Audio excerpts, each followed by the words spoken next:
मुर्मू ने 14 बड़े सवाल सुप्रीम कोर्ट से पूछे हैं।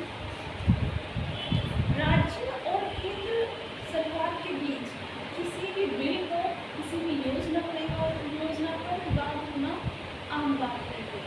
बट इस बार ऐसा क्या हुआ कि चर्चा में इतना बड़ा इश्यू बन गया है। मामला है तमिलनाडु और गवर्नर के बीच विवाद।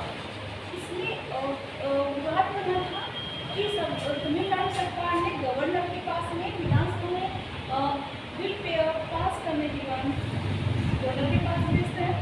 गवर्नर उसे अनिश्चित समय के लिए अपने पास स्टे लगा लेते हैं, बट वो कोई उसको रेस्पॉन्स नहीं देते। उस टाइम बाद वो राष्ट्रपति के पास ले सकते हैं।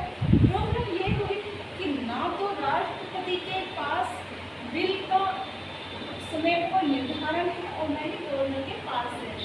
अब विवाद यही बन के सामने आता है कि गवर्नर ने काफ़ी समय लगा दिया, काफ़ी देरी कर दी, कोई रेस्पॉन्स नहीं दिया।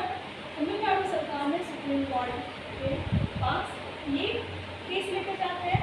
सुप्रीम कोर्ट ने एक जो बड़ा निर्णय लिया, बड़ा कदम उठाया, वो ये उठाया, सुप्रीम कोर्ट ने 142 आर्टिकल का यूज करते हुए ये कहा कि अब क्या होगा, अब राष्ट्रपति को 90 डेज में, 90 दिनों के अंदर अंदर अपनी मंजूरी देनी होगी और गवर्नर को 30 डेज में, उनकी 1 महीने में मंजूरी देनी पड़ेगी।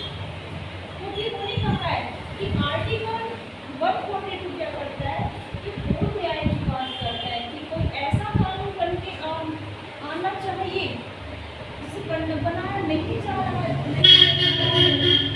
इसमें सुप्रीम कोर्ट ने कहा है कि 142 आर्टिकल्स को न्याय की बात कर रहा है और ये होना चाहिए। किसी का यूज करते हुए, किसी को बुखार बनकर करते हुए सुप्रीम कोर्ट ने एक बड़ा निर्णय सुना दिया है। जिस पर एक प्रतिक्राएं आए हुए हमारे वाइस प्रेसिडेंट की, जिन्होंने कहा है कि सुप्रीम कोर्ट का काम है न्याय देना, किसी भी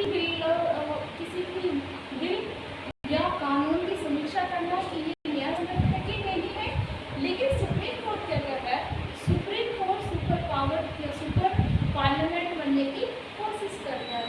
ऐसे हमारे राष्ट्रपति जी ने ये बयान दिया है कि सुप्रीम कोर्ट कार्यपालिका के जो कार्य है उनका अतिक्रमण करता है। जो कार्य कानून बनाने का सुप्रीम कोर्ट का नहीं है, पार्लियामेंट का है, वो काम सुप्रीम कोर्ट कर रहा है।